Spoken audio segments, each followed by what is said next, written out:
Shalom Yasharallah. Hope all is well. Ezekiel chapter 9. Right after this message from my brother Daoud, stay tuned after his message because you're going to want to get the message the Most High has for you. Yeah, got my eye with me, humble. Yeah, it's your favorite eye. Yeah, I'm favorite. Now that shit when she done put me around some made men. They was sleeping on the sun like the daisy, planning in the streets, grew up by the pavement. Yeah. I done seen a lot of fake friends. Now that sick one tree done put me around some made men. They was sleeping on the sun like the days in. Planted in the streets, grew up by the pavement. Still made it out, seen a lot of fake friends. Now that 6-1 tree done put me around some made men. They was sleeping on the sun like the days in. Planted in the streets, grew up by the pavement. Still made it out. Started in the trenches, starting playing roles up off the benches. I'm working hard, earning me a pension. Whipping mountain, made the world a kitchen. People started tripping, I got missing. Old news never get a mention. I done hide the bomb, I knew it. Urban, not the Louis. Yahuwah really stamped it, this that pure right out the plastic. My trumpet sounding jazzy, Louis Armstrong in action. Yahuwah smoke, I pass it. Hey, let me dump the ashes. Duty of a priest, young shepherd in the fleece. I was really in the passage, young and smelling like the sheep. Ain't running from the seat, master made me so unique. Dripping righteous, it's elite. I seen a lot of fake friends. Now that 6-1 tree done put me around some made men. They was sleeping on the sun like the days in. Planted in the streets, grew up by the pavement. Still made it out, seen a lot of fake friends. Now that 6-1 tree done put me around some made men. They was sleeping on the sun like the days in. Planted in the streets, grew up by the pavement. Still made it out. Beloved, I just touched down in Dallas. Treat the beat like a challenge. This the Most High. Nah, wish you would like cabins. Keep his laws, that's balanced. He the best like Khaled. Psalm 23, me. Green passing, no salad. Repent, cause that's valid. Repeat it like habits. Shorty thinking she can have it. Had to check it like rallies. Yeah, we bold like alleys. They don't get it, that's a miss. Script, what they think this is? Dawood do it big. Or Mashiach die for this. Come together like fists. The end is coming, don't trip. Gotta keep the commandments. Deuteronomy 6. Seen a lot of fake friends. Now that 6-1 tree done put me around some made men. They was sleeping on the sun like the days in. Planted in the streets, grew up by the pavement. Still made it out, seen a lot of fake friends.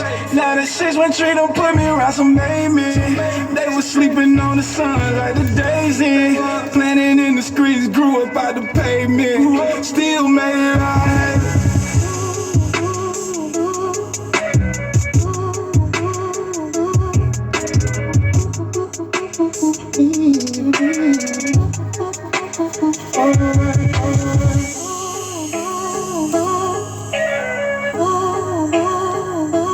All right, let's get right into this. Try to pace myself for you guys. Take a deep breath. I'm a little bit overwhelmed with excitement to read chapter 9 and hopefully chapter 10 to you. And I'm going to try to break it down the best I can for you. If you're hearing my voice, that means you are the resistance. If you're hearing my voice, take heed to my warning that you need to be paying attention, be attentive and be taking your notes as we read along in chapter 9 and 10 of Ezekiel. There's a reason that we're here in Ezekiel at this time. And anyone who has followed me any amount of time is going to see that after we read these two chapters.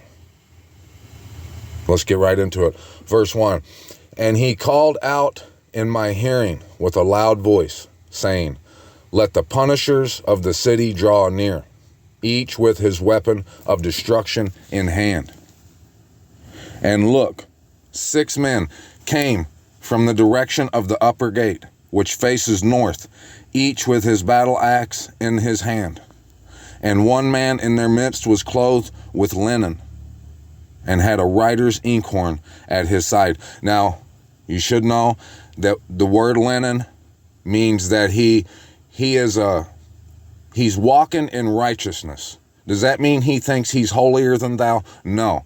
That's a misconception that was created by the powers to make you think that the word holy means that your shit don't stink. It doesn't. It means set apart. That means this man doesn't fool with sun worship. Like you heard Daoud in that song just now in Made Men, he said that the master put him around some made men. They were sleeping on the sun like the day's end. That means they've got nothing to do with paganry.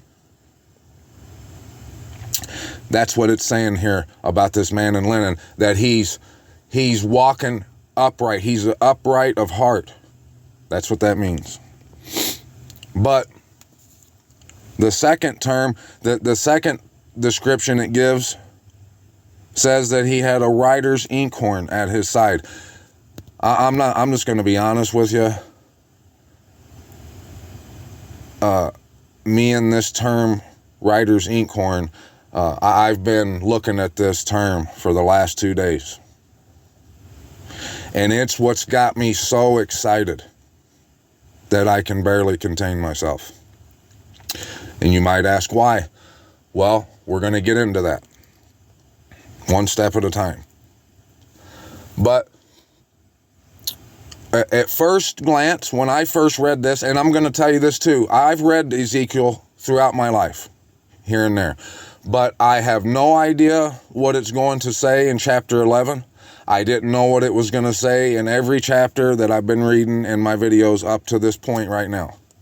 Like I've read it, I know about the creatures within the wheel, and I can remember how I thought about it back in the day. Most people think that the writer's inkhorn is a symbol that he's someone who's writing, like a scholar, like he's writing books or something. I'm here to tell you that that's false. This is why we need to walk in the Ruach HaKodesh. And you're going to see in these 2 chapters that that's what this man with the writer's inkhorn does. He does exactly that. And you're going to see why. But let's go look. I'm going to go. I got a page in Google saved about the writer's inkhorn and some pictures. But when I go into Google, I'm just asking that you bear with me. It might mute the mic for a few minutes. And if it does, I'll have to come back and explain to you what it was saying. But just read along. I'll scroll slow so you can read the words. You need to be taking your notes. If you think I'm playing around, you got me twisted. I'm not playing when I tell you this message is of the utmost urgency and importance. You need to be taking notes. So let's go look. It might mute the mic. If it does, it'll come right back on as soon as I swipe out or get out of Google. Okay, so right here, before I click on it, the Dictionary Project wrote this article about inkhorn terms. Let's read it.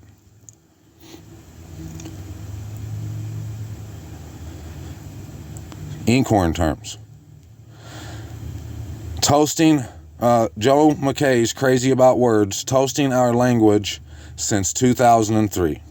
It's a shame that this noun phrase is no longer in common use. I discovered it recently in the Word Museum, The Most Remarkable English Words Ever Forgotten, by Jeffrey Kackert.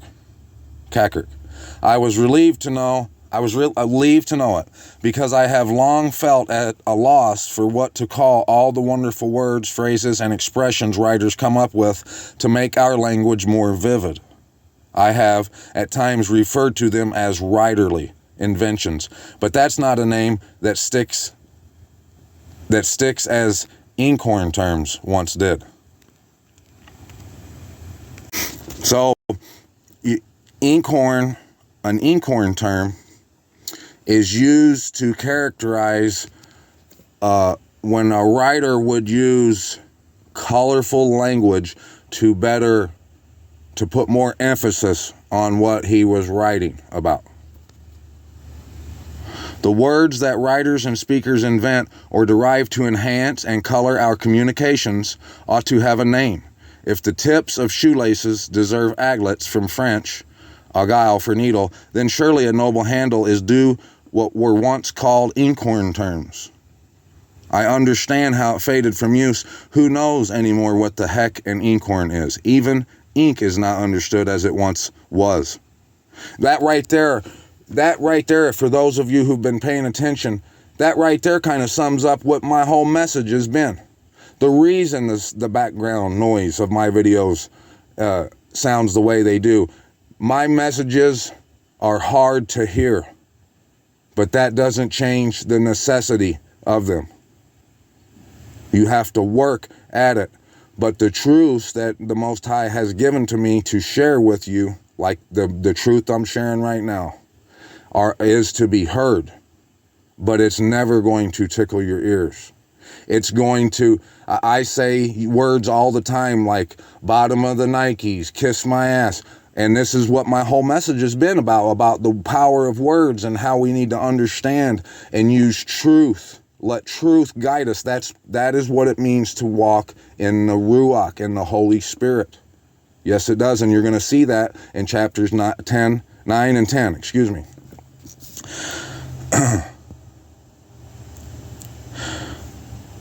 Where was I? Animal horns were used like powder horns to carry quills and ink and were once a symbol of the writer's trade. Inkhorn term was originally used derisively in the late 1500s during the transition from Middle English to Modern English by purists defending the Anglo-Saxon language against the incursion of Latin, Greek, and French words being introduced by writers to combat the limitations of the largely four-letter word A through S vocabulary. The most ancient English words are of one syllable, so that the more monosyllables you use, the truer Englishman you shall seem, and the less you shall smell of the inkhorn. George Gascon, 1575. The purists agreed that the language needed more words, but thought they could be created out of what people already knew. Had they prevailed, we might today be using simple derivative words such as gleeman for musician, inwit for conscience, yeartide for anniversary, starlore for astronomy, and speechcraft for grammar. But language progressives won the day, and a flood of Renaissance-era inkhorn words were embraced. Among them, anonymous, catastrophe, expectation, lunar, and pathetic. That last one is one I use quite often. Modern English continues to expand as it begs the limitations of people who love language, borrows from other languages, and steals outright from everywhere. Hedonists were simply pleasure seekers until someone went for the Greek root in the mid-1800s. Humongous combined huge and monstrous on a U.S. college campus in 1967 and spread like wildfire into everyday use. Wildfire is an invented word that relies on the double meaning of wild for its sense. In Spanish, one has to say, I'm not going to try, and even that long phrase doesn't capture the rage involved. So do you understand? I shouldn't have to read anymore. It wasn't symbolic that he was a writer. Abba, I've told you this time immemorial, and I'll tell you again. Every word in the Most High's word is a trillion% necessary. You need to pay attention to every jot and every tittle, just like the Messiah said. And not any of it is gone, because the earth and heaven are still here. But, you know, I get ridiculed and reproached all the time for my colorful language. But I'm never saying anything perverted or just straight up profanity. If I say it all the time. If I stub my toe and say shit, that's not a curse word. If I say things like when I'm talking about the bottom of their Nike, stuff like that, and people get offended by it, and when nothing truly wrong or sinful had been spoken, it's because they long for their ears to be tickled, and anything that ruffles their feathers and twists their panties causes them to show us the bottom of their Nikes. That's what happens. So what the Most High wants you to know about the man that comes from the northeast gate with the other men that come with the battle axes in their hands, the man dressed in linen, is that he uses colorful language, and he uses that language on his horn, on his tool, to spread the message. That's what you need to understand. So let's go back and keep reading.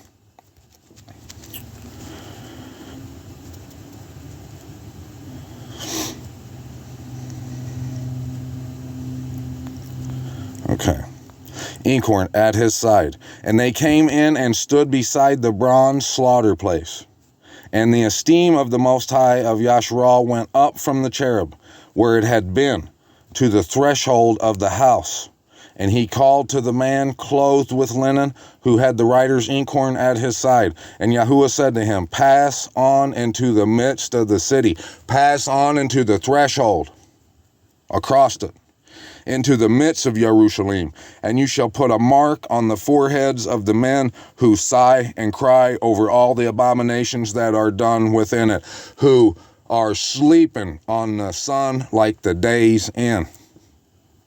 They've got nothing to do with it. It actually disgusts them.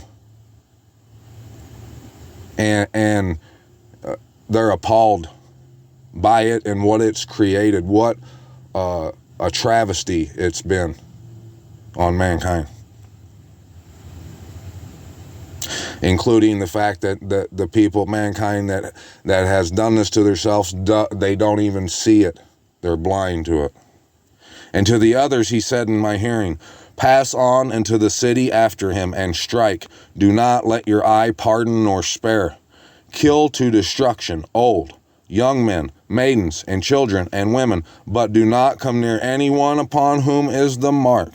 And begin at my set-apart place. So they began with the elders who were in front of the house. They were going in. You just seen what they're doing to the house of Yasharal. Anyone who isn't appalled by anything paganry. If someone tells you that you have an artifact or you're doing something that is paganry, that has pagan, it's involved with paganry, and you refuse to go look at it to see if it's the truth or not, just because it's something you're used to, you like, you think you can play around with it and you can associate with it, you're wrong. That's why we're here. I didn't know what this chapter was going to say when I've been talking about the measurements. But I also been talking about how we have to remove any of these abominations from across our threshold. We have to get them out before that wall between us and Abba will even come down.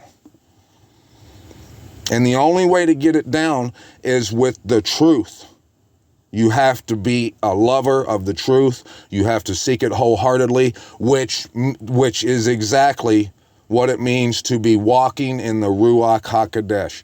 It's not walking with this creature on your back, some other being, a part of Abba, whatever you want to call it, that's making you on fire now, where you can touch someone and they'll fall down on the ground. No, that's witchcraft. That's more of these abominations that Abba is disgusted and done with. That's what that is.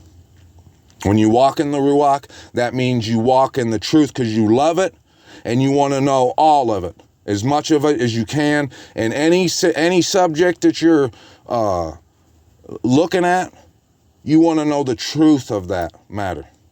You're not okay with living a lie and being told lies anymore. You want to know the truth. And you embrace the truth and you stand on the truth regardless of the consequences for doing so. Regardless if you die, which is what might have to happen to a lot of people. You might have to lose your life for truth's sake, but if you do, you will gain it. You will gain your eternal life. And he said to them, defile the house and fill the courts with the slain. Go out And they went out and struck in the city. And as they were striking them, it came to be that I alone was left, and I fell on my face and cried out and said, Ah, Master Yahuwah, are you destroying all the remnant of Yasharallah and pouring out your wrath on Yerushalayim? And he said to me, the crookedness of the house of Yasharal and Yehuda is exceedingly great. So we've been over this. I'm going to have to keep repeating myself like a parrot because I want you to get the message.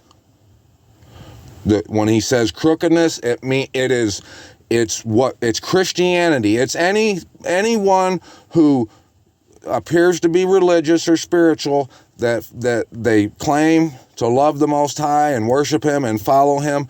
They're doing that. They're living their life that way, but they're doing it crookedly. They're not atheists. They're not someone who just straight up denies the existence of a creator.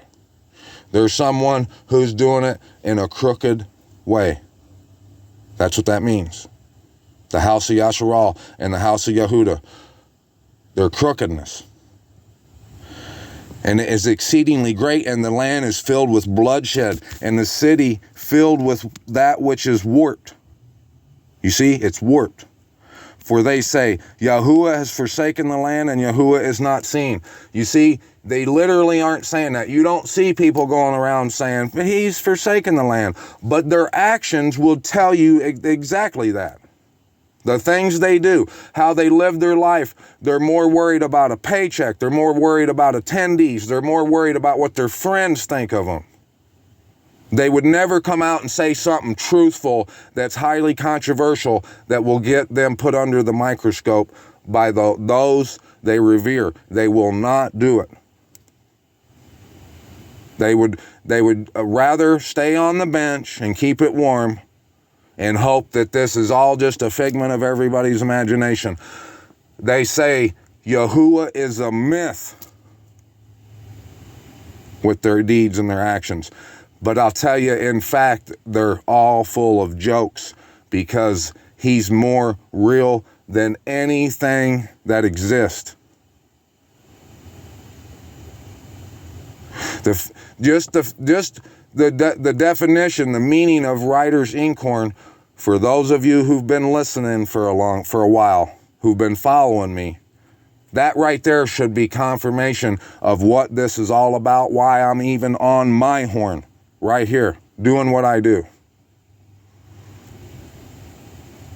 It should be more confirmation to you that there is no ifs, ands, or buts about it.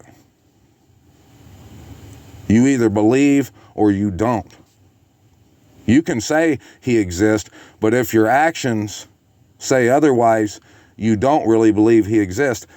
But in your delusion, you think you can say that He does.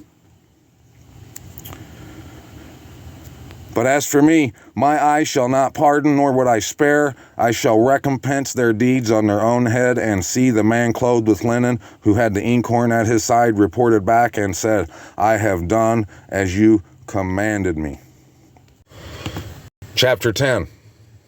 And I looked and saw in the expanse that was above the head of the cherubim, like a sapphire stone, having the appearance of the likeness of a throne.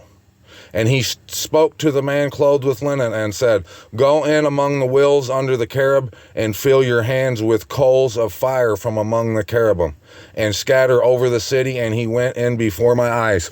Now, okay, most people probably imagine a fantasy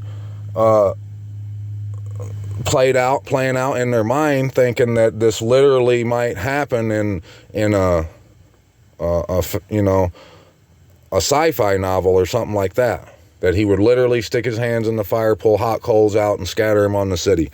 I've been telling you, I'm going to tell you again, this is all a metaphor. This is symbolic. We know, we read in the first few chapters, that the Spirit guides those creatures that are under those wheels or within them wheels. Wherever the Spirit goes, that's where they go.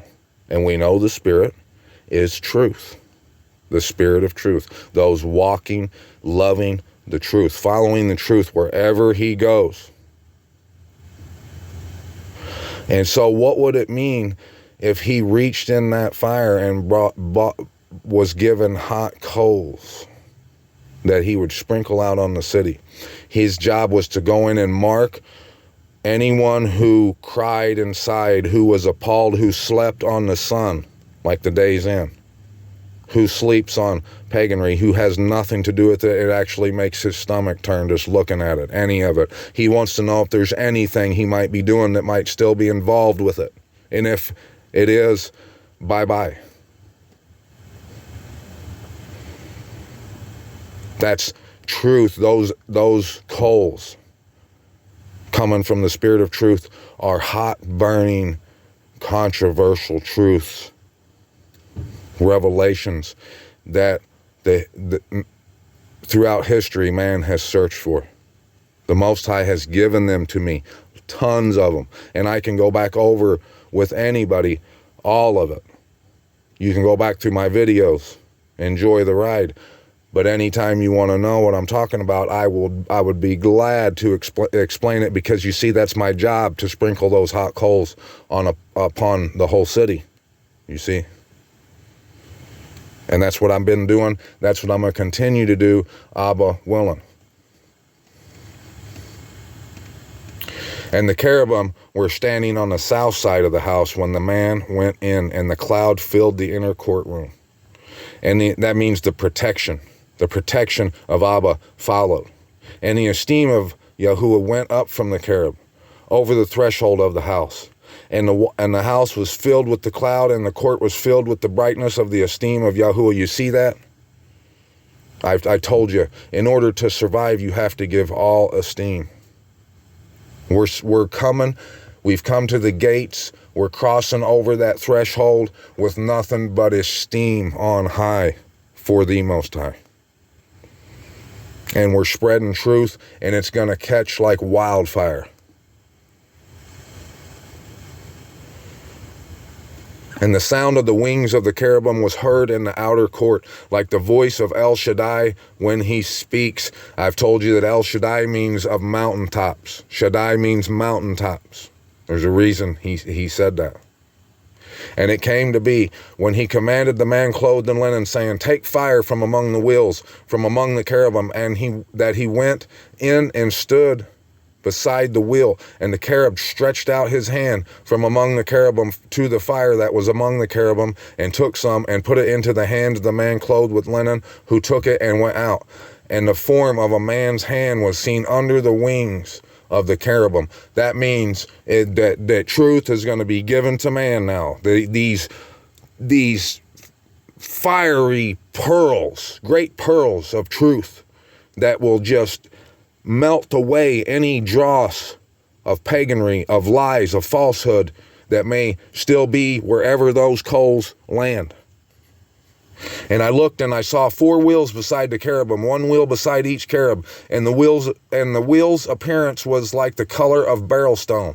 As for their appearance, all 4 looked alike, as if a wheel in the middle of a wheel. When they went on their 4 sides. They did not turn aside when they went, but went in the direction the head was facing. They did not turn aside when they went, meaning there's no stopping them. When they go and they stay on one direction, and they're not going to stop. Those creatures who have the esteem of the Most High, who operate on the Spirit of truth, who move in any one direction, but when they go, there's no stopping them. And they're getting the job done. That's what this is explaining to us. And their entire bodies, and their backs, and their hands, and their wings, and the wheels that the 4 had were covered with eyes all around, meaning they're watchmen. They're the watchmen. These men that will operate in this, they're watchmen. They're watching, therefore.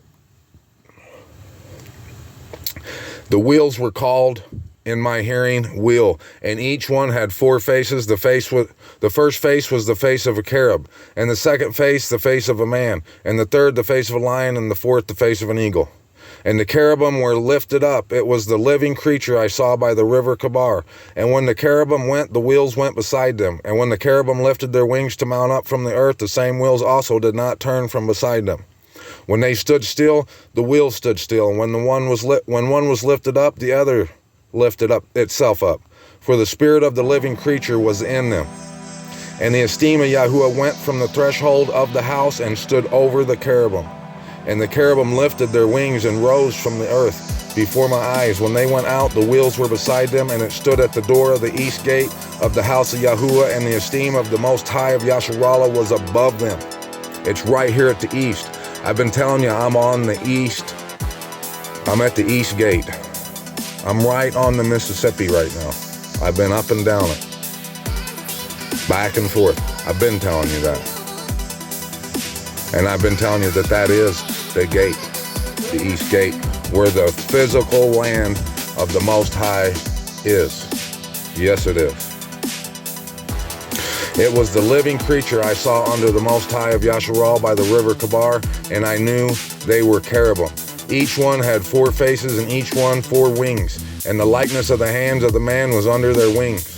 And the likeness of their faces was the same as the faces which I had seen by the river Kabar.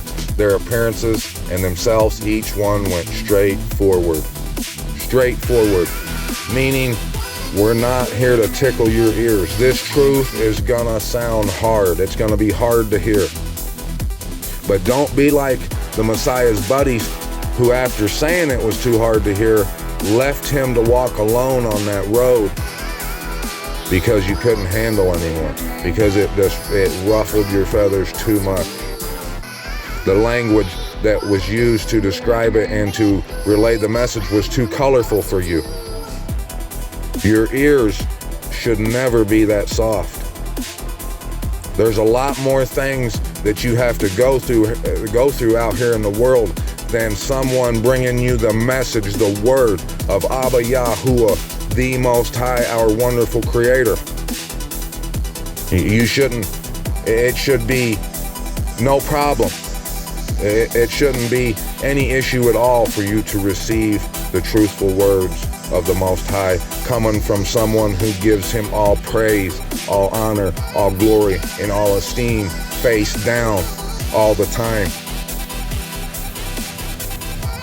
You probably suffer yourself to go through worse watching TV at night, on the couch, or at work with a coworker, or your spouse, whatever. If you send your children to public school, whatever. Any kind of issue too, we could work it out together if you are of upright heart and you're not here to slander, mock, and scoff, and then show us the bottom of your Nikes.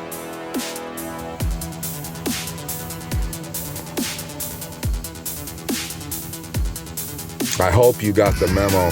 I hope that you see what's going on here and you understand why it is we're reading from Ezekiel at the chapters we're at.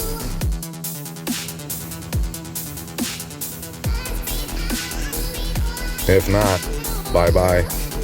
For now, we're stopping at chapter 10.